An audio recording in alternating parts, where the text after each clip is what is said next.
Christian Silita. I'm here to recite the three set of the 10 commandments of safety driving. Number 1, I will not drive when drunk, nor drowsy, nor fatigued. Number 2, I will not pass without care on curb, nor health, nor the way views is unseen by my eyes. Number 3, I will not violate speed laws, nor exceed speed limit. Number 4, I do not disobey highway sign and traffic signal. Number 5, I do not make a twist without signaling my intention.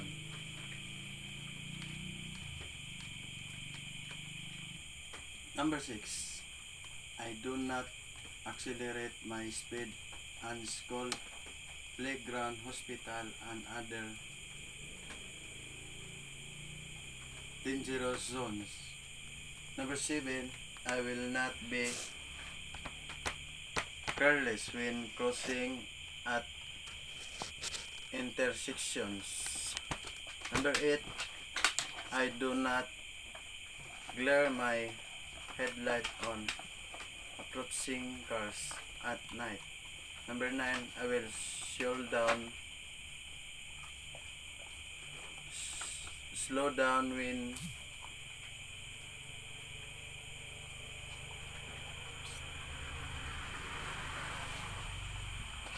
Number 9, I will slow down when twist comes and unsafe. Number 10, I will be courteous and respectful of the right of every drivers and pedestrian.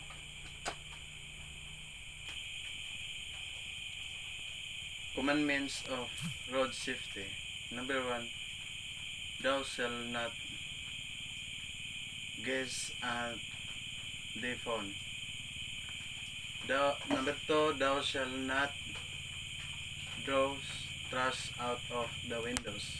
Number 3, thou shalt not or never drive intoxicated. Number 4, thou shalt not take any chances. Number 5, thou shalt not Number 5, thou shall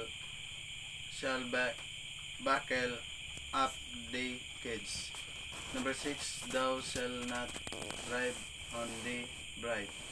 Number 7, thou shalt not drive when one light or when faulty lights. Number 8, thou shalt adhere on the speed limit. Number 9, thou shalt keep the distance. Number 10, thou shalt practice. Number 10, thou shalt practice patience.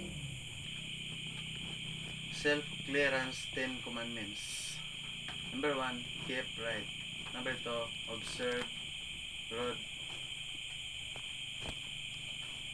courtesy. Number 3, prohibited parking. Number 4, if is do it, do not overtake. Number 5, the bus stop roll lining up on the bus stop zones. Number 6, roll to private on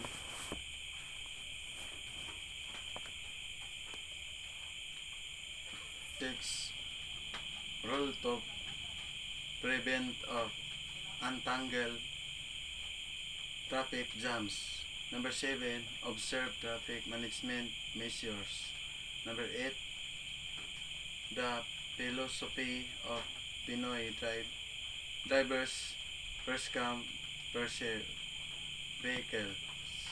Number 9, on pedestrian. Number 10, remember the international driving safety reminders.